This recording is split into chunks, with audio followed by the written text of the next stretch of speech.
Point and Click Productions, in association with Portland Mindfulness Therapy, Joseph Reinwein, PhD, that's me, presents Buddhism randomly for about 10 minutes. So I conceived of this series shortly after I aired my 60 seconds, Buddhism in 60 seconds video. And my reasoning being that although I am not a Buddhist teacher, and let me repeat, I am not a Buddhist teacher. I have no certification to teach Buddhism. Teachers, if you're watching, please do correct me and point out my errors or omissions as you see fit. However, I have been rumbling around in the Buddhist world for about 30 years now, and with a kind of Dow Jones Industrial Average style upward curve. If that means nothing to you, basically picture a very jagged upward curve trending towards more disciplined, trending towards more committed to Buddhist practice.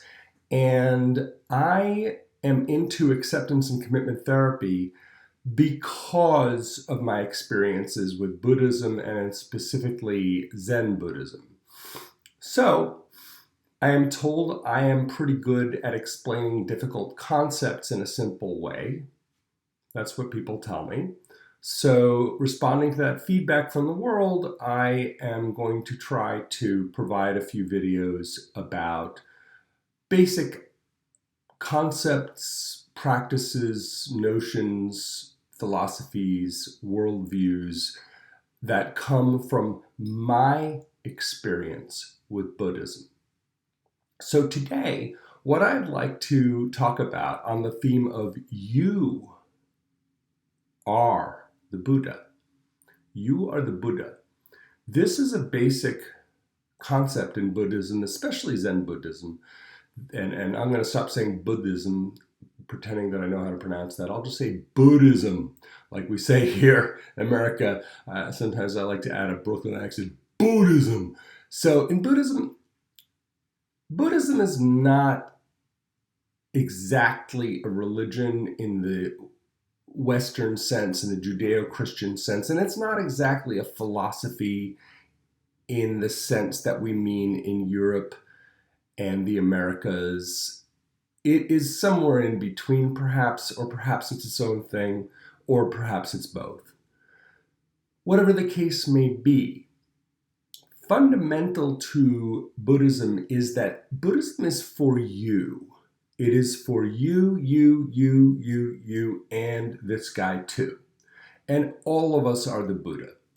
What do we mean by that? Well, let's start with the story of the Buddha. This story comes in many, many, many forms. Buddhism has no one Bible. It has an enormous set of texts upon which it is based. The Pali Canon is one important source, but there are many others. So the story of the Buddha, essentially, is the story of a prince who has everything a young man could possibly want, everything a 15, 16, 17-year-old boy could possibly want.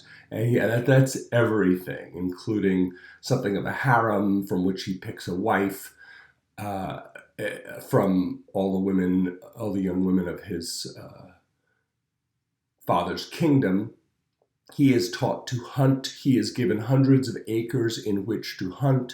He is given every form of training and everything delightful to the eye and to the senses and to the sense of zest for life, except for one thing. He is not given the permission to leave the compound, his father's kingdom's compound, the palace and all of its grounds. We can probably picture hundreds of acres here. So it's plenty of room, but his father does not want him to see what is outside of that compound. Why? Because apparently when this individual was born, and by the way, his name historically is recorded as Siddhartha Gautama, later to be known as Shakyamuni Buddha, meaning the silent one. Shakyamuni, the silent one of the Shakya family who became a Buddha, who woke up completely. And we can get into what waking up completely could possibly mean. It means things. This is how he woke up initially. So this is the story I'm telling today. So young Siddhartha had everything that he wanted. And again, I'm approximating pronunciations. I hope I don't sound too pretentious, but if I do, oh well. Young Siddhartha had everything he could possibly want except for permission to leave the palace. And when he did insist upon leaving the palace, the tradition has it that his father organized the people of his kingdom to protect young Siddhartha from anything negative. So when he left the palace, his father made sure that people hid all sick people, all old people, and certainly all corpses. Now, this is 2,500 years ago, circa 500 BC or BCE, if you like.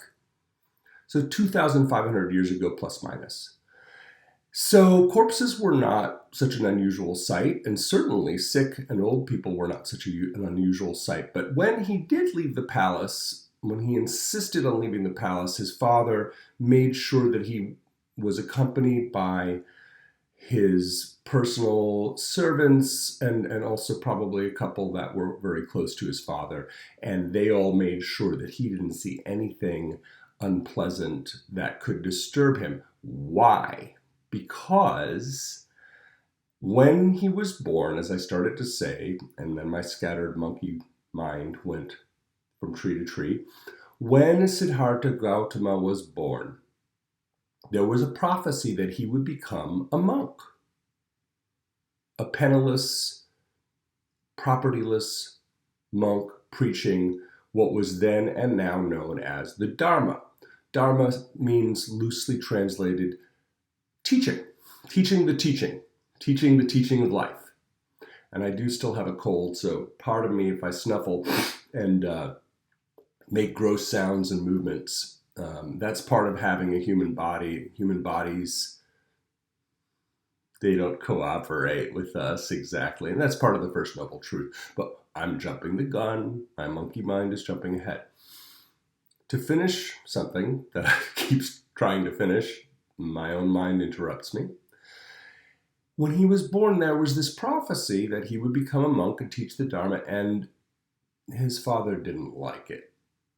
Now, that's a surprise. Don't all parents support exactly what their children are supposed to become? Right. So we had the same problems 2,500 years ago. And this is why the Bible, both what I call the Jewish Bible, what Christians call the Old Testament, what I call the Christian Bible, what Christians call the New Testament, the Quran, and a finite number of great holy books reaffirm our understanding that human beings haven't changed very much. You can read the Greek myths and read about the behavior of the gods who were kind of superhumans. They had the same problems we have, only they were gods and had superpowers, so they could really screw it up very, very badly and for all perpetuity. So it is with Buddhist teachings. These are our themes because you are the Buddha and I am the Buddha and everybody without exception is the Buddha. Now that's an unusual teaching, unique, I think, to Buddhism, but common to many mystical traditions that are within larger religious traditions. To continue the story, so we got the setup. He's got everything he could possibly want, everything a 17-year-old boy could possibly want, except for freedom. And except for true freedom, which is to be allowed to see what is real. And his father has made sure that he will not see what is true if it's painful. Eventually, some versions of the story that I tend to feel are very realistic. Eventually, he enters what we might call a profound depression because he realizes something. He looks at his exquisitely beautiful wife, and he looks at his exquisite muscles and his exquisite body and his exquisite, amazing archery ability and all these wonderful things that are the outcome of being a prince, and specifically a prince who is the son of a very caring, perhaps somewhat, from our perspective, meddlesome father. And he looks at all this and he says, this cannot last. All of this is going to go away. Despite all of his fathers protecting him, he figured that out because human beings are clever that way. Even children start to put this together. I'm going to die. This exquisite lady friend, later wife of mine, she's going to grow old, sick, and die in some order. I will grow old, sick, and die in some order. Everything I see and everything I do and all these good things, it's a lot like the book Ecclesiastes, Christians call it. We Jews call it Kohelet, the seer or the wise man or something like that in the Jewish Bible. It's a lot like King Solomon's writing about the futility of life. He realizes, Siddhartha Gautama realizes, this is all going away. And he falls into a profound depression. And then he goes out with his personal servant and without his father's servants. And he sees three things, actually four things. Guess what they are? He sees an old person. He sees a sick person. He sees a corpse, affirming all of his realizations. And finally, he sees a mendicant monk. Mendicant meaning absent any property and simply begging for food, but practicing Dharma meaning trying to purify the mind through meditation and other practices. And he realizes, oh, this is what I want to do, just like the prophecy stated. Some wise man, when Siddhartha was born, stated that he's going to become a monk. That's his karma. That's what's going to happen. And indeed, by tradition, the story says that's what happened. So Siddhartha goes back to the palace. He names his son, I believe the name is Rahula, and the translation is obstacle. Isn't that nice? What a perfect guy, right? Not exactly. He names his son Obstacle, Rahula, and he leaves his wife and his son, and he says, I can't stay. I cannot stay. He probably says, I'll kill myself if I stay because I can't tolerate this. Because he had a talent. He had an inborn talent, we can say nowadays, for clear sight. And he could see there's nothing here that is permanent. Everything here is decaying before our very eyes. It's just happening slowly so we can get complacent, but he couldn't. So he left home and he found a group to practice with, and then he became disenchanted with them. And he found another group and became disenchanted with them. Some of these groups starved themselves almost to the point of death. That didn't work for him. And then he said, well, I don't think any of these people are going to show me the truth. I might have to find it on my own. He sat down underneath, by tradition, a bo tree or the Bodhi tree, and he meditated for 1 week solid. You can imagine that maybe it rained and he got a little water. You don't need to eat in a week. You need food. You need breath, water, and enough warmth. It's India. It's warm. And maybe it rained and he got enough to drink through the rain. But he meditated solid for a week. And he said, he didn't know it was going to be a week. He says, I'm going to sit here until I wake up. I'm going to sit here until I find an answer. And tradition says that at some point, see if I get this right, I believe right before he had his great awakening, someone brought him a little food and said, "Here, why don't you have a little bit of milk and a little bit of bread or rice or something?" And so picks that up, eats it, meditates the whole night through, and as the morning star comes up, perhaps Venus, the world explodes. All that he ever believed is completely undermined by his realization. And by tradition, it is said that he remembers all his past lives and all that fun hippy-dippy stuff. And then he's liberated and he's no longer unhappy.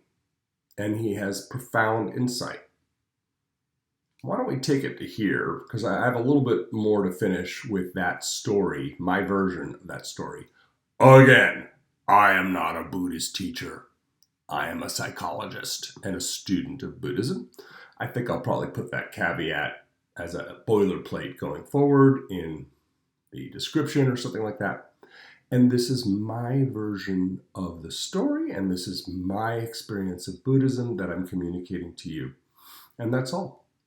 And I'm having fun doing it. I hope you're having fun watching it. And tune in next time for part 2.